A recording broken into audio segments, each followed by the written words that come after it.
All right, I want to welcome everybody and thank you for joining us today. This is Andy Smith from Rapid. I am Business Development Manager for the company, and I want to also introduce my co-presenter, Bart McCleskey. Hey, everyone. So we're going to talk today about reporting in Counterpoint. This is the last fifth webinar of a series of 5 that we started doing back in the beginning of May. When Bart first approached me, this was the webinar I really wanted to do, so I was really excited to finally address this topic. I just think reports are something that is a huge capability in Counterpoint, but it's often underutilized and intimidating for people. So the goal today is to really dig in and kind of understand some fundamental skills, understand some reports that are going to be your go-to reports, and give you a chance to ask questions. Couple of housekeeping things. First, we do have the ability to have you answer or ask questions for us to answer. If you roll your cursor to the top or bottom of your screen, depending on your version of Zoom, you'll have a Q&A, and so you can type in questions there. It's a real easy way to ask questions. Well, if we need to answer them during the webinar, or we'll save a time at the end, either way, we'll try to get your questions answered. Also, we're making a recording of this video, and when we're doing the recording, we make that available to you. So after the webinar, as soon as those video files are compiled, we'll send you a link so you'll be able to access them and share them with your team, go back to them, and refer to them in the future. With that, we'll get started, and let's talk about the agenda for today. We're really going to cover a couple of things. So first, foundation, terminology, understanding the way certain things work, how we refer, and where do we find reports in the system, and then some fundamental skills.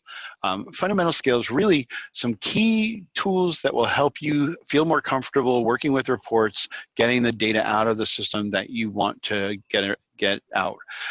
Mark's going to review a lot of the most popular reports. We call it finding the right report in different sections of the system. And then lastly, we're going to talk about some tools and capabilities that I would say are kind of report adjacent. There are things that either let you see your data in a different way or add functionality capability to the existing reporting. We'll have time for questions and go on to next steps. So with that, let's just get started here. So reporting in Counterpoint, generally the reporting tool that Counterpoint uses is Crystal Reports. It's a third-party application from SAP, and it's licensed and used in lots of different databases to provide reporting capability. It's really kind of a best-in-class tool, and we're lucky that Counterpoint uses it. NCR likes to use tools that are ubiquitous, that are used in lots of different environments. One of the benefits of using Crystal, anyone who can program with Crystal Reports or has a license to program with Crystal Reports could create custom reports for you. You're not dependent on Rapid for doing that.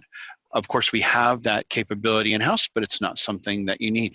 But before we start talking about custom reports, let's actually look at what's available right out of the box. There's about 200 standard reports in Counterpoint, and each one of those reports has different levels of ability to tailor, configure, so that you can change the way that the data is presented or what data is presented. And if you look at that across the entire platform of reporting, it's really an infinite number of reports that you could generate out of the system. We're going to go into things like how do you set up different versions of a report and save them and recall them. So all of that will be covered during today's session. First thing though, where do you find reports in Counterpoint? Well, they didn't put them all in one bucket. There's not a single folder called reports. They actually allocated reports to each functional area of the system. So on your main menu, you see a folder for inventory, for point of sale, for customers, for sales history. You're going to find reports in a subfolder under each one of those. So here on my screen, you see the inventory folder, and underneath it there is a reports subfolder. Now, in some sections, like specifically inventory has it, you'll see subfolders underneath the report folder, one called history and one called journals. History and journals are just additional sets of reports with specific focuses. Many people don't know what we mean by a history report versus a journal report. So here's a definition on the presentation for you. A history report is showing data from one or more posted events in Counterpoint. You know, every day you post your drawer. If you were looking at a history report, you could see your postings across multiple days all at the same time. Counter to that, a journal report would only show data from a single posting event. So you wouldn't be able to look at 3 days postings in a journal report. You just be able to look at that 1 day's posting. Hopefully that makes a sense. Since journal reports could be done in a history report, you only look at one instead of multiple, people tend to use journal reports a lot less. Now, many reports in the system, including all of those journal and history reports, are only showing posted transactions. Other reports, there's one under a point of sale called Unposted Sales Analysis Report. That would be showing unposted transactions. So your transactions through the day before you posted your drawer at the end of the day. It's important to know when you're looking at a report what information is included or not included. So just be mindful that some reports are covering posted data and some are covering non-posted data. We're going to next go over some fundamental skills. And so the things we're going to cover here are, number one, making a report a favorite so you can access it easily within the system. We're going to talk about having defined parameters. Once you set up a report, saving those so you can load it and run it the same way over and over again without having to reconfigure each time. We'll talk about how do you configure a report to sort through the items that you're looking to, or get the records to show up that you want to show, and how do you also select the columns of data that you want to show on those reports. We're going to go through a lot of skills about those in the first part here. Then we're going to talk about how do you preview and export a report to other different tools, and finally, even creating a button for your Counterpoint, like a function buttons for that one specific tailored report that you created. So let's go into that right now, and I'm going to bounce over to the demo of the system so you can see this in context of Counterpoint. So you're looking at the system here. If I go to my home screen, of course, across the middle here you have your favorites, and there's 15 columns or 15 function buttons that you can put on your favorite line. It's easy to make something a favorite. You just click on the star in the upper right-hand corner of any button and it brings it down into this line.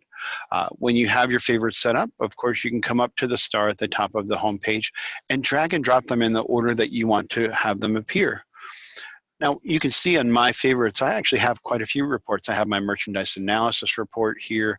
I have a sales analysis by group. I have a sales history by item by customer. So very common for customers to put many of the reports that they use all the time on their favorites lines. Next thing we're going to talk about is kind of when you're working within a report, how do you save it so that you can run that same report over and over again. We'll spend some time today talking about, tailoring a report to get the specific data that you want to. I'm sorry, hitting the wrong thing here, so I'm just going to bounce out. Want my sales history reports, and I'm going into the flash sales report. This is what I'm going to use as an example in the beginning of this demo. It's a fairly simple report. It's not showing a lot of data, but there's still a number of different things that you can configure in it. My point here is just that we're going to go through tools and techniques for how do you tailor this report so it's only showing the information you want to see and showing the relevant data about the records that you want to see. Once you've gone through the trouble of setting it up, though, I don't want to have to do that every time I run the report. So there's a capability within the system, and it's in every report. If you come to Options and go Save Parameters, it would let you name this version something you want. And I did one earlier today where I called it Demo Example. So I'm going to call gun Demo Example. And so it's just saved another version of this that every time I come back to this report, I can load that specific version and it'll run it automatically. Now, when I save parameters or load parameters, I'm going to show you load right now. For example, there's my gun demo example that I just saved, and it's going to bring up and set the parameters exactly how I set them. When I do that, and I'm saving parameters for the first time, you can also have this box right here, set default parameters. And Bart pointed out when we were doing the webinar earlier for other customers of ours, that that's an important one to know about. Number one, if you change that default parameter, you're actually changing the way this report would come up in its first instance automatically for every user. So when you change it as a default, everyone, when they load it, will see this version as the standard. So only do that when you really intend that to be the case. The other thing is you can designate that this saved version is available only to you or to all the other users in your system. Kind of find that most customers would want that to be saved and usable by anyone in the store, any of the people who can do reports. So next thing we're going to talk about is how do you select the records. And basically there's 2 steps for defining a report. Step 1 is you select the records that you want to show in the report. And we do that with what we call query or filtering. Step 2 is you define, once I've selected what records I'm showing, what columns of data am I seeing about those reports? All right, so starting with step 1, the query. When you set up a report, and we'll again use this flash sales report as our example, there's some basic layout that's common to all reports. You have parameters on the first page, and this is typically where you're setting things like the date, if you have an order or sort, that how you want it ordered, if it applies to more than one location, store 1, or if you have multi-location, you can have it apply to all your stores. These are standard parameters. There's not much you can change about these. The second column is often select the columns of data to show. We're going to talk about that in a minute. But what I want to talk about are the other columns that you'll see here. These are all query pages. They're just filters and things that you can put in, parameters that you can put in that would narrow down the records that are being put onto this report. For example, I could say only show me transactions that fit within a particular date range, even though I'm having the report generate for year to date, but I might want to even make that more narrow. On the ticket history line, I could narrow it and only report information about a particular category or subcategory or even a particular item. So it's very easy to kind of identify, I'm only showing a limited number of records when I look at this report right now. Last thing, for your different stores, you can have narrow by zip code, by the description on the item. There's all kinds of parameters. But what I want you to understand when you look at all of these parameter or query tabs, these are not limitations. This is just a simplified view of some starting points for how you filter this data. On any one of these fields, if I right button click, you'll see a bunch of options. But if I go to customize at the very bottom, I can actually add more to this. So the ones that are already there are already shown, but if I click here to add another condition or filter, I can click on that one and it gives me all the different things I can add as an additional parameter to this query. There's so many things that you can do to filter the data out. And most people don't think about this particular capability. So this would be where, for example, you might put in information about the particular customer. If I only wanted to do this, or I wanted to say, for example, that the amount due was, was more than 0. So if there's still an amount due on that transaction, I want to report that on the sales thing. You can add as many of these conditions and lines as you want to. You can take a line off. If I want to right button click, I can delete that line. But if I add a line to it, and I'll just add a random one here, let's say we want to look at that. When I go back and right button click, I can move it back to simplify. And now it shows me that additional parameter that I put onto the filter. And I can use that and refer to it over and over again. That skill of being able to go into these queries, add additional filters or conditions that define what records are being pulled up is something that you probably aren't doing a lot of today, but if you're not, this is really simple to use once you start to explore it. Now, each section will have different information you can pull up, but it's the same logical functionality. So, for example, I want to only look at things where the primary vendor is and then fill in the vendor. This would narrow a report, so I'm looking at a flash sales report only about the sales relating to items from this particular vendor. Hey Andy, something that comes to mind for our gun stores would be to filter that, for instance, by caliber, so that you can see a particular caliber or any other bound book field for that matter. It's a really effective way to filter that down. Okay, perfect. And as in all of these things, each field you'll find the ability to, you'll have information that will be relevant to that particular tab. So be willing to explore, look around in the different fields to see which one is going to give you the conditions you want. They're all going to be red though, as you define your report. it'll all be read in the order that you specify. Now, you've kind of identified the records that are going to be pulled into this report. Think of that as the lines on the report. Now we want to look at the vertical columns. What columns of information are you showing about that report? First thing I do here is just look at my select columns. And for every report, this is going to be slightly different. But in this particular report, first at the top, I can define how many columns I'm seeing. 7, 10 column, 11 column. Traditional, I think, is 5 column. So you can have a report that's a traditional, but we kind of go as a 7 column. I like 7 column reports because they typically fit on a single page and they're very easy to read. If you go beyond 10 columns, it's often wrapping 2 lines to an item and it's a little bit harder to read. So I always kind of encourage people as you're designing a report, if you stick to that 6 or 7 columns per page, it's going to be an easier to read document. Well, right now I currently have 5 columns and they're showing up in this order: sales, profit dollars, profit percentage, number of tickets, average ticket. And I can see on the bottom that I'm using 5 of the 7. I can add another column like cost to that, and maybe I want to see that farther up after my sales. So sales, cost, profit. So I set the order that I want to see them. And now it's anytime you're doing this, you have, even as you're setting some of the filters, I can preview that information at any time and it's going to pull up the results. Now, flash sales report for a single store, it's just showing your total sales based on those filters. If I were doing a different report where I could show every item by item or by category, then you'd see more lines on this particular report. But this is basically saying that, if year to date, I've had this, for the sales that fit that criteria, I've had total sales of $29,000. My cost was 14, my profit was 14% and 14.5%. Or rather my profit's 50%, my dollars profits 14,577. My average ticket per customer is $245. So again, this preview is really nice. When you've previewed data, you also can use that to export the data into other formats. So once I've done a preview, I've got a little functionality. It's this envelope with the arrow in it.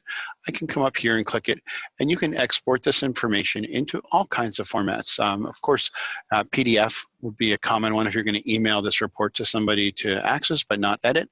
But you can also take it out in Crystal Reports format, in HTML, Microsoft Excel, which is often a common one that people like. CSV, separated value, makes it easy to import into a spreadsheet or other tools that need to have data imported. So this is a great way to take data from your system and put it into other tools that you might need to use for, like, office automation, create a PowerPoint, create a spreadsheet. So understand that export will go a long way to helping you there. So we'll go through now. We've kind of tested it. We've set out the way we wanted. So I'm going to save those parameters, and I'm going to actually save them to that exact example I did here, my gun demo example. And so it's going to ask me, do I want to overwrite? Do I want to replace those report parameters? And I'll say yes. And it's now saved those, and I could run that again. Anytime I want to configure the system with those gun parameters, I'm just going to come in, load those parameters, pick the one I want. Gun demo example, and it'll pre-configure it to that setting. As you see, it put in, for example, the cost is now showing where I wanted it, even though that's not in the standard. All right, next thing we're going to talk about is really valuable, and this is something that I think a lot of people don't know how to do, but it will really make their life easier.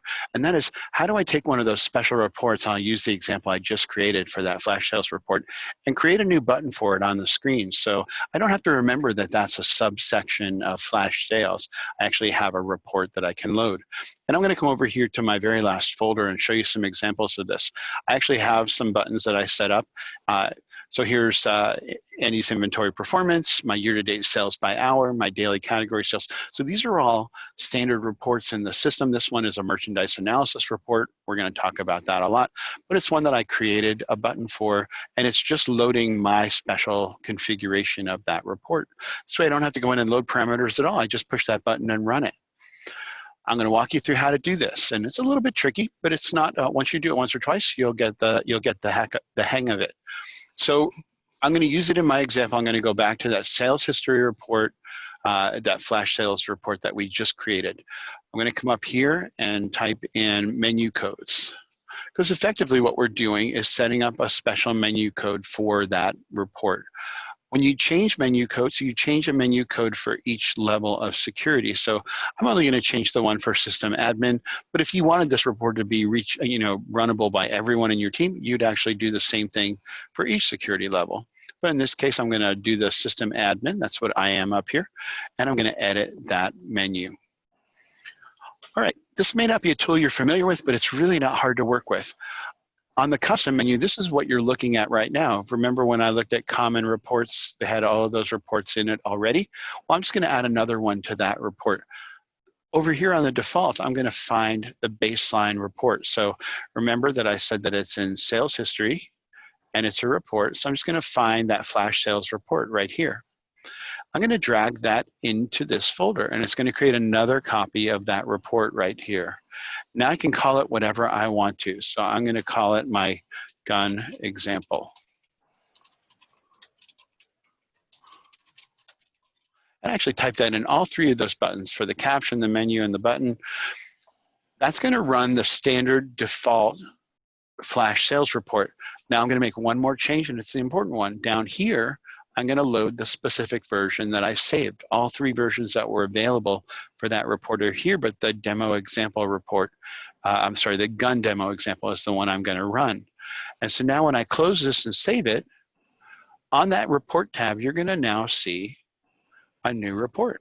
So when I come here, you now see the gun example. And when I run that, it's actually going to launch and run that, that specific sales report, flash sales report, and it's going to have all the parameters that I set, just to remind you the cost is right where it needs to be.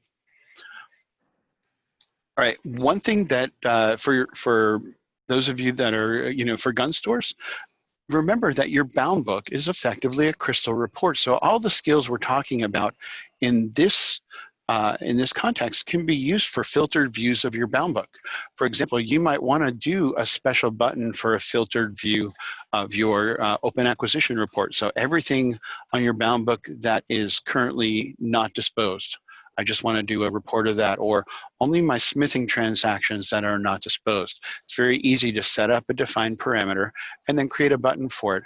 And for those, I would put them in the bound book folder. There's a reports section of the bound book folder. You can add them to that line right there. You're just dragging it over to the folder you want to put it in. Well, that was a lot of information, and it's a good start. These are the fundamental skills, and now we're going to talk about how you can take those skills and apply them and use them in specific reports. Now, when you have so many reports, there's a lot to choose from. So Bart's going to go through a discussion of how do you find the reports among those 200 that are going to be the most useful for you. I'll go back to the PowerPoint.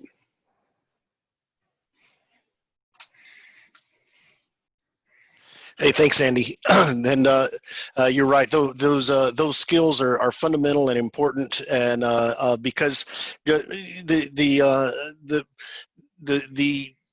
the art and science of running a retail store doesn't mean that you just look at store level totals. You got to drill into categories. You got to drill into look at specific times of day. There's all different ways you want to look at your reporting, and the beauty is Counterpoint has that flexibility if our users will spend the time to learn how to do it.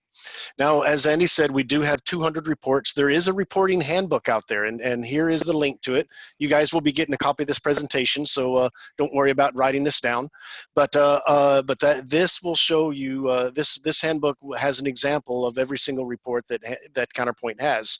Now, it doesn't talk a whole lot about configuring each one so that it gives you the data that you want, but I think it's a good reference tool.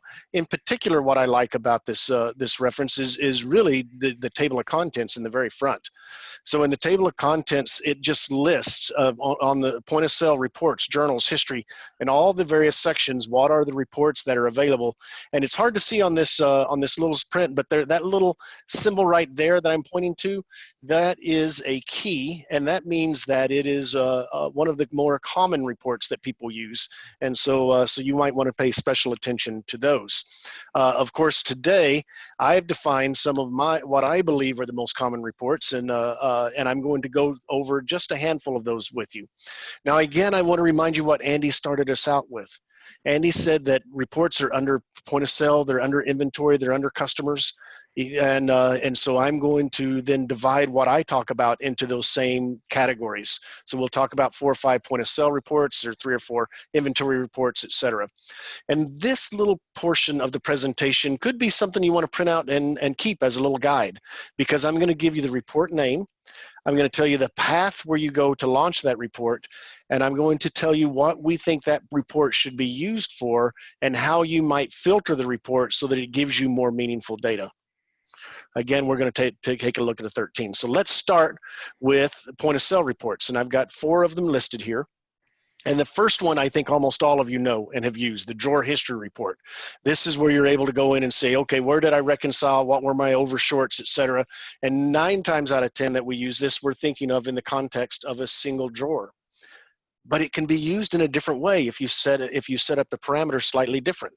So I'll show you that in just a minute. So of using a standard report in a non-standard way to get data that is different but still very valuable. Ticket history. This is a great report because it's very common for our customers to call us up and say, hey, this item says that there's way more on hand than I actually have. How in the world is this possible? Well, the ticket history report will show you every single transaction that affected the on hand.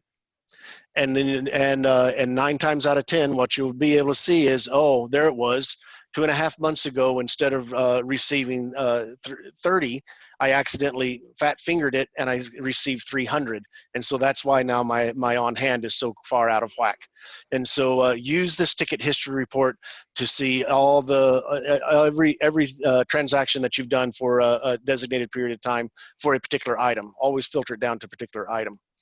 Point of sales exceptions is the last one that I'll mention specifically today. And this is a great report because it allows you to see some possibilities where fraud could be happening. So we can see things such as the number of price overrides, or the number of ticket voids, or the number of return lines by POS user. And again, those don't necessarily mean that they're fraud, but they certainly are indicators that there could be. And so we encourage people to take a look at those reports. But let's dive just a little bit into this drawer history report. So in this one, here's what I did that's uncommon. I decided that I wanted to run only for report totals, and I wanted to run it for the entire month of May except for 1 day, and that was an accident. I intended to run for the entire month of May. And in my sample data, you can see that that we had about almost $2 million worth of sales. It gives you all of your non-merchandise summary for the entire month. So what was our gift cards that we sold? What were the order deposits that we took and the order deposits that we refunded, et cetera, et cetera. And then what are our tenders for the entire month? So I can see here that we took a little over $500,000 worth of debit transactions in the month. And my overshorts sum up for the month too. Now, heavens, I hope that none of you have a $107,000 overshort situation in your stores. That would be a different problem that you'd want to get us to help with. But it sure does stick out like a sore thumb for my demonstration of saying, hey, this covered an entire month. So what would you use this for? You could use this to, if you're not using our accounting integration, you can use this report to send it off to your accountant, and they would have almost everything that they need to be able to enter what your sales were for the month and the tenders that they expected, and even be able to say, hey, for the month you expected this amount of money to come in through credit cards. This is what actually hit your account, and so you've got a good reconciliation. Really powerful report. Let's look how I set it up. So when I set it up, the first thing that I did is I went to this event tab, and that's where I set my dates to say that I wanted it for the month of May. And then down here on this parameters tab is where I was able to say, I only want to print report totals. I unchecked everything else. Now, if you have 5 stores in a chains, 5 different stores in your company, then maybe you don't want the report totals, but you want to print store totals only. And of course, what's typical is that we have these where they print the drawer session totals whenever you're looking at just a particular day. And so that's it for drawer summary. Let's move on to the most used inventory reports. Inventory reports. So our most powerful report, the one that you really need to spend time to understanding, is merchandise analysis. This is where you can find your understock and your overstock. You can compare performance of various categories. You can evaluate promotional effectiveness, et cetera, et cetera. Now, we had a whole webinar that was devoted almost exclusively to this report. So I'm not going to go into it with any more depth today than I already have, or any more depth today. But I do want you to rewatch that webinar and be sure that you know how to use this merchandise analysis report. It's so important. What in the world was I talking about previously on this? It was the sales history report, which showed the sales of the item Oh, versus the inventory. yeah. Well, all that I was just talking about on inventory, you should have jumped in and corrected me, Andy. I got a little ahead of myself. So anyway, this is the report that'll help you with your on hands. Don't pay attention to what I said previously on that other report. And then these 2 reports are kind of a little bit a different cut of the same type of thing. The first one is a 6-week inventory report, and this is really good for evaluating if you need to reorder for fast-moving merchandise. The 12-month history report is just the opposite. It's really great for staple merchandise that's slow-moving, that you just want to stay in stock in all year long. But I want to dive just a little bit deeper into the 6-week report. So it can be, and the 12-week report is the same way, it can be a little bit intimidating when you first see it. And so don't be scared. Let's just break this report down and take a look at it, and you'll find that it's actually pretty easy to read. It just has a whole lot of data here. So the first off is our title, our column headings, and so it shows that this is our item number. Here's our item description. We can even come across and see that we've got a markup of about 32%. This next line in here that's indented is another header. It's headings. So it's saying that we've got 26 weeks of receivings. The first time we received this item was in March. And in this 26 weeks, we've received 90 of this item. Then it says, what is our current quantity? We can see our current quantity on hand is 23 and our current on order is 0. And then following that are the last 6 weeks of sales. How many did we sell in each of the last 6 weeks? And so we can see we're maybe averaging somewhere around 5, a little bit under this week and a little bit over this week, somewhere around 5. And based upon the current on hand, it's estimating that you would have 8.9 weeks of supply based on your current on hand. So does that mean it's too low or too high? I don't know. That depends on how fast you can order this item. If this item, after you order it, it takes 60 days for it to come in, then you're way understocked. If you could order this item and it be in your store in 4 days, then I'd say that you're overstocked. But again, we're looking at a fairly fast-moving item and using this report to say, hey, are we stocked about right, or are we understocked? If you're really, go ahead. If you're really trying to narrow down your inventory, to tightly manage your inventory, kind of keep your store stocked without having a lot of excess quantity, being able to see the week by week on an item very quickly becomes a very useful tool. One thing that I forgot to mention, that while Andy was saying that, it reminded me, you can see that I set these dates for the most recent 6 weeks. But I didn't have to do that. I could have said, I want to look at this same, I want to look for the 6 weeks prior on, based on last year's, I want to, like you could the lead up to Christmas, the lead up to the holiday. Yeah, so a great example of this is for gun stores is when hunting season hits. And so I would run this entire report, this 6 week sales, for the entire report on your ammo category. Particularly if you're in a rural area and you have a really big pop during certain hunting seasons. And instead of saying, what most people would do is they say, oh, well, through the month of November during deer season, I needed X amount. Well, no, you don't have to order all the entire month's worth. What you can say is, okay, based on last year, it looks like for the first 3 weeks I need about this many, and for the second 3 weeks I need about this many. That way you're doing a better job of managing your inventory on hand, managing your cash. So great report for timing seasonality and making sure you're hitting those weeks just right. Also a great report for your fast movers. And how did I configure this one? Well, on this one, I selected my date range here on the parameters tab. And then since I wanted to see only my fast moving items, what I said is show me where my quantity on hand is at least 20, because I know I tend to carry a higher stock of fast moving items. So that gives you an example of how to use some of those things Andy was talking about. This custom filtering capability to get what you want to see. So now let's switch to a couple of purchasing reports. Receiving history is really common. People want to say, hey, for this vendor, what all did I receive in last June, so that I can maybe there's some information that I want to see in there about that. It's also very common receiving history report. Whenever you have an invoice dispute with a vendor, you can pull this up and see what all that you've received in the system. And then purchasing advice is a really powerful report. It is kind of named funny. Most of us would call this a replenishment report. And so this is a report that allows the systems to suggest what you should reorder based upon a advice method that you choose, whether it's min, max, days of supply, or replenishment. Now, this is worthy of a whole webinar, and we've talked about that we're probably going to put one of those together, but everyone gets a little bit excited about this one, so I just wanted to give you a little teaser, a little bit of a taste for what the purchasing advice looks like.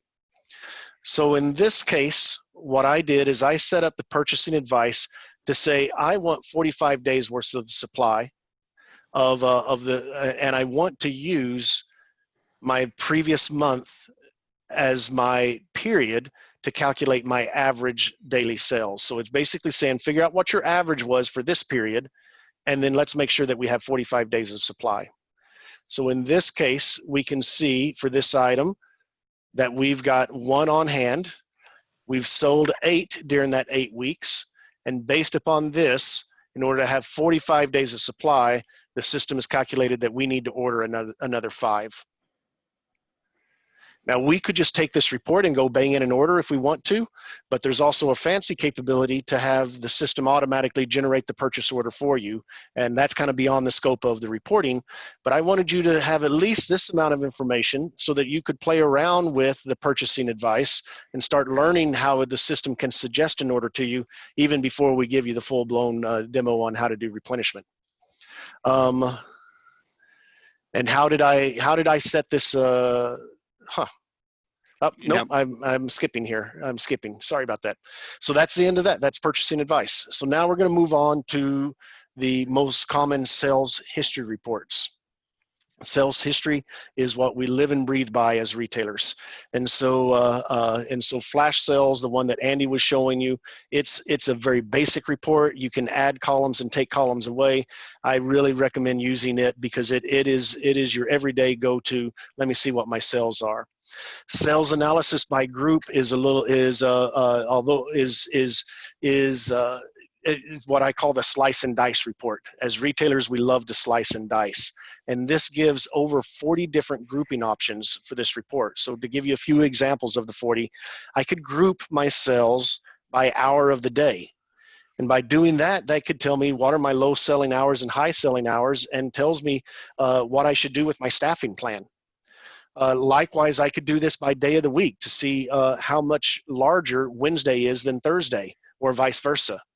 I could group by customer category to find out if my premium customers are really driving the traffic that I think that they should be, or by customer zip code to see how far out am I reaching outside of 5 miles of my store's parameter?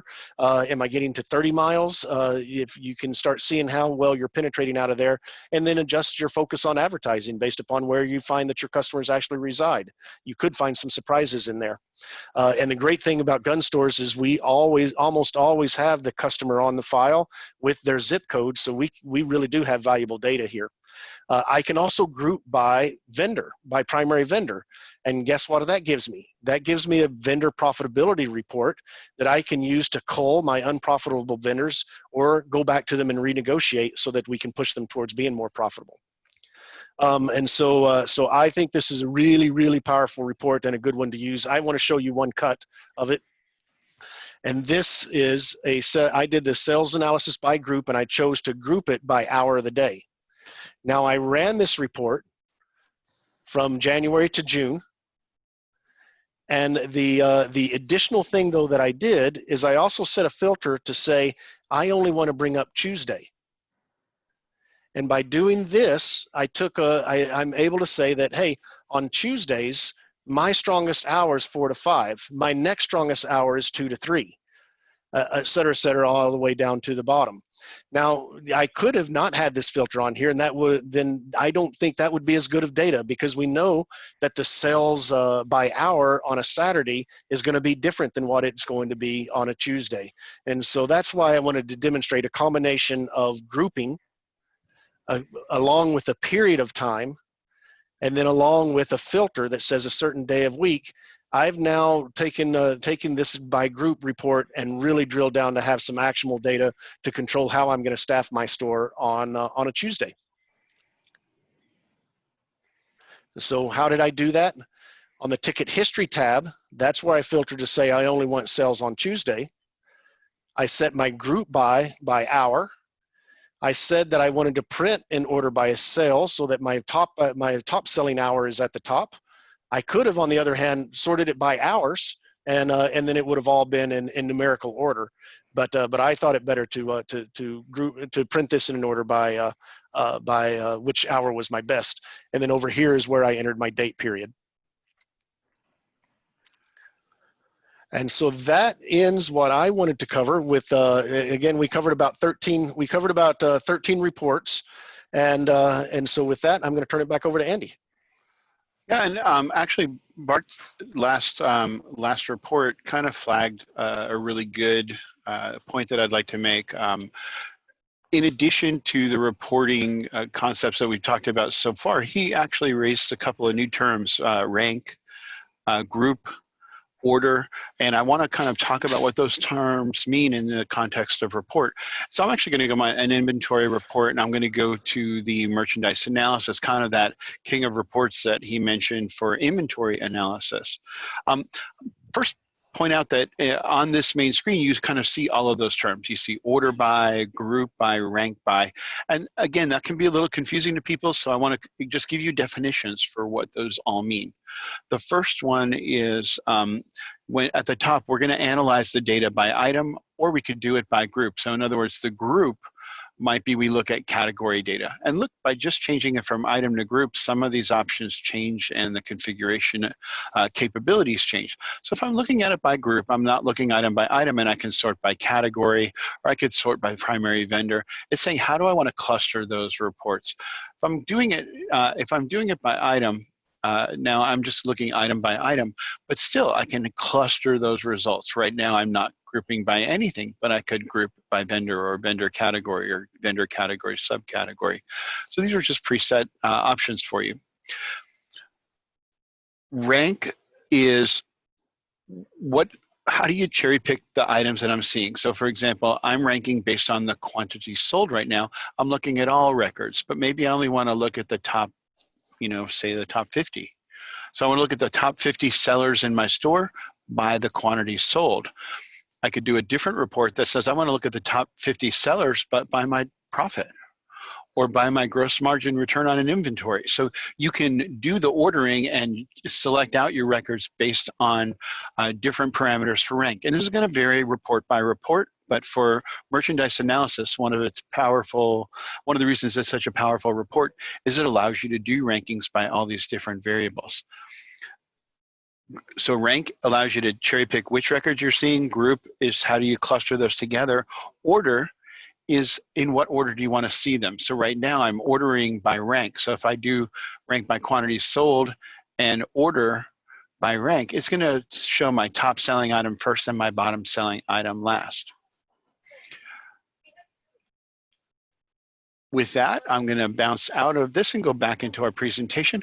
We're going to talk about some report adjacent tools, but before I do that, I want to remind people that we've got about 15 minutes left on the webinar, and we're happy to answer questions. So if anybody has any questions about the materials covered, you just have a clarification, you have a question about a report that you struggle with, please feel free to give us a question. Just go into the Q&A, and we'll get to those very shortly. Now, I'm going to talk about a couple of other things that I consider report adjacent. So the first one is working with views. So there's a capability in the system, just like you have a folder for reports. And then on my screen here, I'm showing my inventory reports. Right above it is inventory views. Well, there's a really powerful functionality in the system called view inventory detail. Let's look at that. It's kind of a report. The only difference is you're not printing this out. It's just displaying the data on the screen. What I love about this tool, though, is it's really similar to reports in that you get all the configurability to select and query and filter just like you do in reports. And you use the same techniques. You can do that right button click, and it will take you to the customize. You can add additional queries and filters. You can simplify that view. So all the things you need to do to sort and select the records you want to see are there. And then you also get to design all the columns that you see in that view. In my demo that I'm going to show you right now, it's going to show all of these different quantities, all these different columns of data, but you can easily change these. And the list of available columns is kind of almost overwhelming. Just to show you the result, when you're looking at a view, here's an example of one where I've taken a whole bunch of data and I'm showing the description of the item. I can see things like my min-max level set. I can see my quantity on hand, which in my demo, of course, is way outside the norm. But I can see what's committed, how many of those are committed on an order versus a layaway, what quantity is therefore available, do I have any on special order or back order, and therefore the net quantity. So it's real easy to kind of use this as a tool for replenishment, or just to see of your in-house items, how many of them are committed and what are they committed on. It's a great way to lay that data out. What I love about View is that if some of these columns don't matter to me, I can actually remove them from the view. If I want to see other things, I can add them to the view. Let's look at that for a second. I'm just going to go back into my actual inventory views. And so we're looking at that exact functionality. This is not my gun demo, so it's not actually showing gun items, but it gives you the same idea. Just like I mentioned, you can come in and customize this and add parameters for all of the items that you're showing, just like we did with reports. So once you learn a skill here, you can apply that skill in multiple areas. Also with a column designer. So the way you access column designer in this view, you come in right button click on any of the column headings. And if I right button click, I can come into column designer. And this allows me to decide what I'm seeing and what order I'm seeing. Same skill as you did with those reports. So it's really not complicated. Look at all the different columns of data though that I can show on this, basically any attribute about the item or about the location or inventory of that item can be presented on this view. So it becomes really useful. Now, when you view details, it's going to show you information laid out, in the order that you want. If you don't want to see a column, just take it off. Go back into column designer and remove an item. Maybe I don't care about status. And it's going to dynamically change that and take that out in real time. Once you're done with this view, I said you can't print this up. It's not a report that you can print, but you can very easily export this information into a spreadsheet. If I right button click, just like I could select column designer, I can select export data. And when I do, it's going to actually generate it in a CSV folder that I can bring into any spreadsheet. So again, really, really useful, especially if you want to then use Microsoft Excel for additional filtering and manipulation of that data. One thing to really point out about views that you need to be aware of, it is showing a limited number of records. So typically when you're setting Counterpoint up for lookups, you're defining the number of results that will show on a view. And it's usually set to about 200 records. If you're looking to use views for things, just make sure that you're filtering down to a small part of your inventory, so you're doing it in smaller chunks. If you're trying to pull up 1,000 records at a time, you might have to change the settings on your system to configure how many records show up in a result. If you're going much beyond, say 400 or 500, it could slow your system down. So we don't really recommend going too high with that selection. Again, if you need help with doing that, just call the help desk and they'll help you with that, change that setting. So you're seeing more than 200, but actually it's easy to work with just 200 and filter down to that size, that number of items. Right, going back to our presentation here. That was working with views. The next thing I want to talk about is kind of the next generation of reporting in technology. Seeing numbers and seeing spreadsheets, we're all used to that, but being able to see your data visually can offer so much more insight, especially for people who are visual. They're used to seeing records, charts, graphs mean more to them than numbers on a spreadsheet. Well, we worked with a tool called Microsoft Power BI. It's part of the Office suite. It's actually an easy thing to add on if you're using Office tools otherwise. And with Power BI, what happens is our data for your store, your data from the store would get synced up to an Azure cloud and then be accessible to show your data in visual ways, charts, graphs, dashboards. But the nice thing about Power BI, you could access that information from any phone, from a tablet, from a desktop computer, and you'd be able to see it in that very visual way. Let's actually look at a sales dashboard for a gun store so that we're showing real data here. This would be kind of the standard dashboard for a gun store. This is actually one of our stores has graciously let us use their data. I'm actually showing it just for cameras, but let's look at all items right now. So even in setting it up to show you kind of the information, understand that this is dynamically changing, so I can only show information from one category of items, or I can show all. I can even show only sales data to one category of customers. Maybe in your store, if you isolated certain customers as law enforcement customers and you wanted to just see your sales to law enforcement customers, you could easily see that on this visualization. So what you're looking at though is real-time data. And unlike reports, in this case, your sales today are unposted transactions. Your sales yesterday and the rest of the month to date, year to date, those are posted transactions. So in a visualization, you have the ability to kind of manipulate the data however is best to see it. So I'm actually looking at a combination of unposted and posted transactions. You see charts and see things in terms of trends, so the way that you lay out the information can make it very easy to understand what's going on in your store. Hey, Andy, just something I quickly noticed in your real data that's kind of interesting. Look how their average quantity today is much lower than what it is on average through the month to date and the year to date. If this were my store, I'd start looking at who it is that I had staffed today and why it is that they're not adding the holster and other things with that gun sale. There's something going on when your average quantity is that much significantly lower than it typically is. 2.6 to 3. Is that the number you're talking about? So yeah, it's just funny. That's the value of this stuff. Just something I point out. Yeah, absolutely. And those are the insights that you get. Now, what I wanted to show, kind of in this particular store, they have they have three separate stores: store 1, store 2, store 3. Store 1 and 2 are retail. Store 3 is e-commerce. So if I turn off the e-commerce, you'll actually see how their store business is doing. And again, that tells you one insight. I could turn it on and just show e-commerce, and you'd see the average sale, and that's going to tell you different information. It's not necessarily a salesperson, but in your e-commerce engine, are you getting a lot of multi-buy? You're buying multiple units, or people going to just buy one thing? Well, maybe you need to put in a feature on your e-commerce site that suggests, people who bought this also bought, as another way to drive higher quantity sales or higher item sales for a single e-commerce transaction.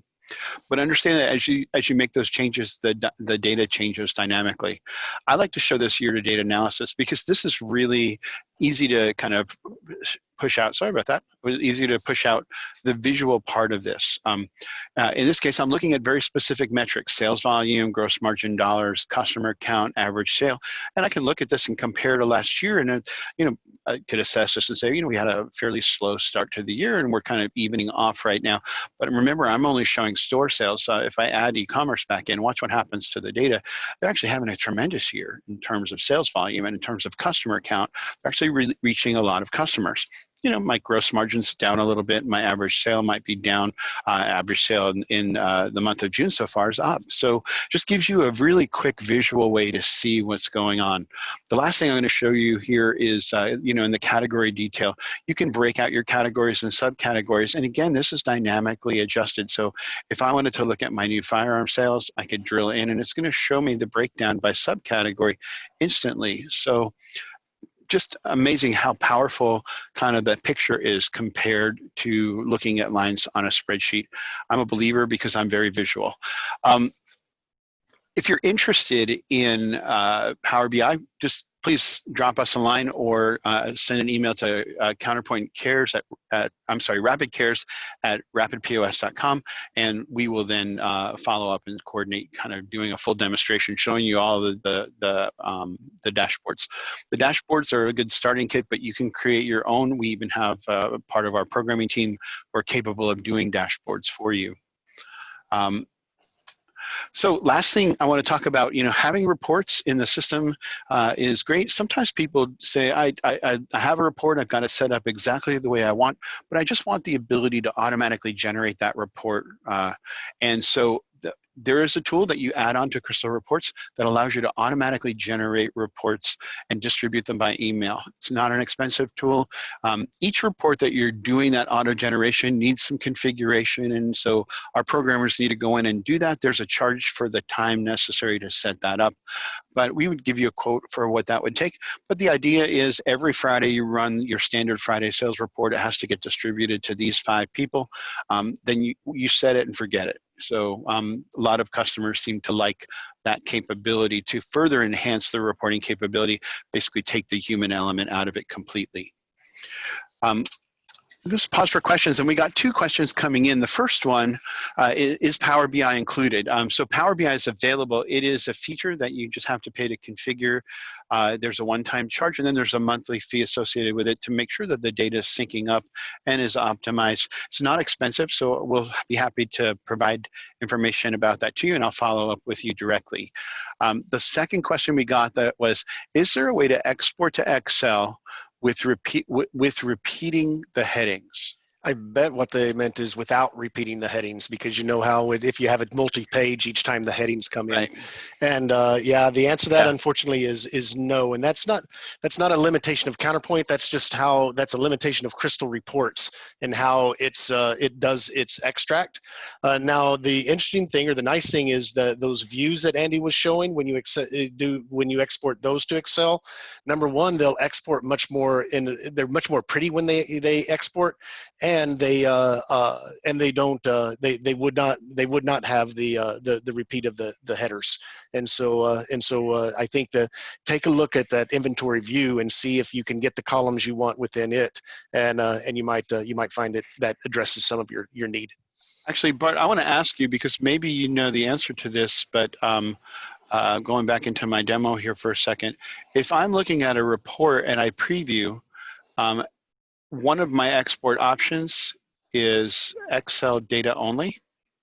I don't know. I suspect that it's still going to repeat the headers, but there's a possibility it might not, but I suspect that it will. So I'm going to encourage you to try that one. Export data only. Okay. Right. So it's not exporting all of the top Excel spreadsheet. It's just the data. That might be one to try. That might be really a way to achieve that. Good. Smart idea. Smart idea. So I heard a grr and a thanks, so hopefully that might give you some direction to go in. I don't have any more questions, but let's talk about next steps. Continue to ask if you have anything. We'll break in, but kind of let's just talk about what goes next. Perfect. So next steps. The first thing that I want to recommend is if you did not see our webinar 4 weeks ago, or maybe even if you did, that was all about inventory management and about the merchandise analysis report, please rewatch it. Spend some time learning that. Next, we want to encourage you to practice your fundamental skills that Andy's taught and that we reviewed in here. Please go out there and set some filters and do some drill-ins to data in a ways that you haven't before, and find things you can do to make your store better that you didn't expect, because now you're armed with this data that you get there. And for sure, all those reports that are the ones that you run on a regular basis, don't go hunting for those anymore. Use that feature Andy taught us on how to save our favorite reports. Then I was going to add one thing to that. Uh-huh. Go on that list of the reports handbook and try some reports you've never used before. I mean, I've looked at a few of those for years and never realized what they did. And it sometimes amazes you what comes up. Just run it and see what shows up. It might be something really useful for you that you know, even because the name of it is odd and it's not the perfect name for what it really does, it still may have a lot of relevance to your business. So be experimental. So there's 200. I agree with that. There's 200 reports. There's so much that's already in there, and all of it's really, really good and really, really powerful. But if you want to take things to the next level, there are some things that we can do, and just email rapidcares@rapidpos.com. If we can do some one-on-one report training, particularly if some of this went over your head today, then let's set up some training time with you to go over things one-on-one. We could create a custom report if one of the out-of-the-box reports don't work for you. As Andy said, those two add-ons that we talked about today, the reporting on your phone through Power BI and the automated emailing of reports, those are some add-ons that we can talk about if you think for your business there'd be high value to adding those capabilities in. And with that as a close, I think we just want to say thanks again. Yeah, thank you very much. Look forward to our announcement of any future webinars. We're going to plan that. This is the end of the first series, but we're talking now about how we continue this. We want to continue to give our customer base information so that they can use Counterpoint to its fullest. Have a great rest of the day, everybody. Bye.